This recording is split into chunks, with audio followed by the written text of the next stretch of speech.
I'm seriously craving popcorn right now. I don't know why. I swear I smell it somewhere. I swear I smell popcorn. And I really, really want some popcorn right now. Hello, Eon here. And I highly recommend you look up a song called You Can Call Me Al by Paul Simon. The reason why I bring that up, finally got to see Alejandro get extracted from the total drama robot cash or imprisonment, as you could call it. Yeah, obviously considering my track record with this show, it's obvious that that's going to be the one detail I sort of hone in on and focus on and just go like, yee, throughout the entire episode. If you're still if you're a fan of a character on this show, of course you're going to get. Heck, all that Scott fangirls are happy to see he wasn't stuck with the predicament he was in at the end of season 4. Honestly, I'm glad they reversed that he wasn't stuck like that. That's pretty horrible. Honestly, while watching the episode, he had every right to be freaking out, especially when Fang was in the water there. I know a lot of you probably think that was deserved, but come on, kind of look at things from this character's perspective for a moment. That's a bit daunting. Just look at what happened to him at the end of season 4. I can't blame him for being freaked out to see Fang still there. That actually kind of has me wondering, are there still some of the mutated creatures running around? I'm actually kind of disappointed that they removed the toxic waste element, because that was practically my entire reason for watching season 4. That was one of the biggest things about it I enjoyed, and I was really hoping to see more of that.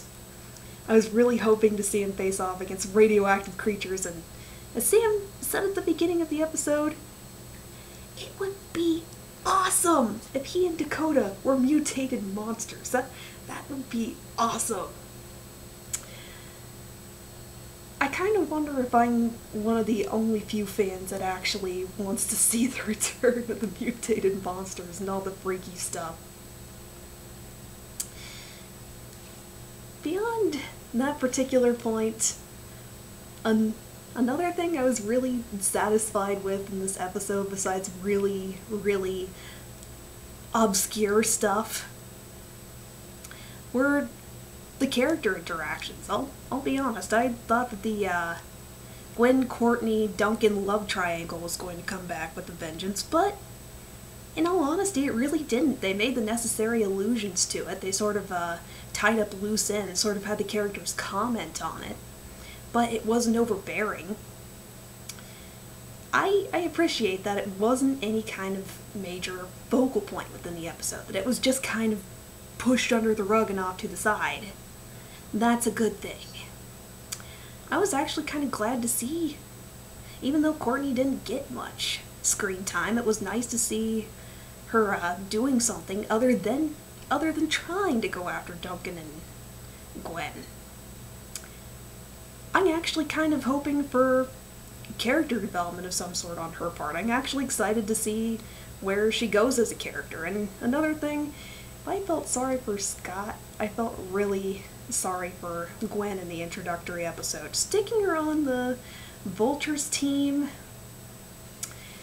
yeah, it is kind of funny considering that some of the other characters sort of comment on it, and Gwen even comments on it herself, arguing that she's not a villain, and she really isn't. It is kind of interesting to take what sort of perspective the fans have of her just because of the whole love triangle crap, and use that as pretty much the only justification to put her on the villains. It's kind of interesting in a meta sense, but I can't help feeling kind of sorry for her. It looks like she's going to be bearing some of the worst kind of weight when it comes to working with the team where everybody's pretty much ready to stab each other in the back. It's inevitable. It's gonna happen.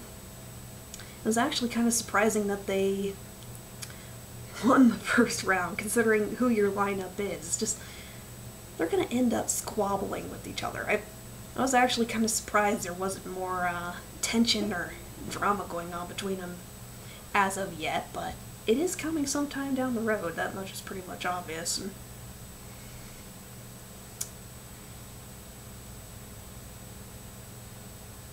I can't say I'm as upset to see Cameron and Lightning back either. I don't know. As I was watching the first episode, the characters that they chose to put in the lineup, seeing them in action, I'm not. I'll probably be elaborating a bit more on that with future episodes, but so far it's not too bad. Pretty organic lineup. But on the same token, the hero characters are they're kind of boring so far. I don't really hate any of the characters in the lineup, but arguably the most interesting, the one that's going to have the most tension and drive the plot, or even the character, or spur the characters into action most of the time, it's obvious Courtney's going to be team leader. She's got the most assertive personality, and since Lindsay's gone, there isn't going to be any Captain or Corporal Lindsay stuff, so yeah, Courtney's going to be leading the team. I wouldn't be surprised if she made it all the way to the final 3 or 4. I wouldn't be surprised this time, and quite frankly, considering the lineup, the other characters didn't really interact that much. The other characters on the team, they did stuff, but most of the interesting focus, most of the most interesting bits involved Courtney. And then the villains were a little bit more interesting, but that just comes inherent in and of itself. It's the fact that none of them are going to trust each other. You already have a tentative alliance between Joe and Lightning. There's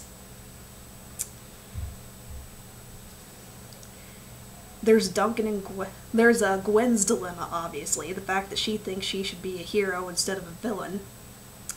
There's sort of the undertones of Alejandro and Heather. There are lots of different plot threads that you can pick up and work with the villains team, and it's kind of disappointing that there isn't much going for the heroes team as of yet. Just, I hate to bring this up again, but if I am going to gripe about something, Eva should have come back. She should have been on the heroes team. There should have been a reason to put her there. It would be awesome to see a face-off between Eva and Joe. That needs to happen. It needs to happen. That's seriously something I'd really hope to see, or at least, since Cameron's back, have him pull the Iron Man thing again that he did in the season 4 finale. Just something. Thinking about it, the opening episode for season 5 went off to a better start than season 4. That one just felt kind of rushed. This one just feels like the pacing was a bit jarring, but there's enough tension, there's enough potential in most of the setup that I'm definitely waiting to see what happens next episode. But then again, a lot of that probably goes with the fact that what I consider a major plot point happened with Alejandro breaking free of the robot. I consider that the climax of the episode, arguably the most interesting point in it, alongside Chris coming out of jail, that is. But it's just, if I were to be absolutely brutally honest about why I'm still following the series at all, it's because I want to see what happens with Alejandro and Heather. The fact that he was just kind of following up behind her even when he was still stuck as a robot, there's still something going on. There's still unresolved conflict there, and now they're on the same team. How are they going to get along? Or will they cooperate with each other long enough for the sake of the team, or will they be the biggest part of it that drags everybody else down? Are they going to drag everybody else back? And okay, since there's not going to be a showdown between Eva and Joe, will there at least be some kind of cat fight between Joe and Heather? That'd be freaking hilarious, and it'd be interesting to see. I know I keep sort of gravitating back towards the point of Joe facing off with somebody, but she was arguably the interesting secondary villain character in season 4. She was deceptive, she was conniving, and that's coupled with physical strength. She'd be quite a match for any one of them just by herself. And that's why I'm really hoping to see more with her. She was one of the stronger characters in season 4. And amongst the lineup in season 5, she's one of the stronger characters there too. I guess, to sum up my incoherent rambling, this is more of a reaction video than really a review. I'm interested to see what happens with Al and Heather, see if there's any kind of resolution there. I kind of predict that they're going to be the biggest thing that drags the villains team down. I hope that Gwen and Courtney resolve their friendship, or at least find some sort of common ground. I'm actually interested to see where Courtney's character development goes, and if she does end up becoming the team leader for the Heroes team, just because she's the most assertive.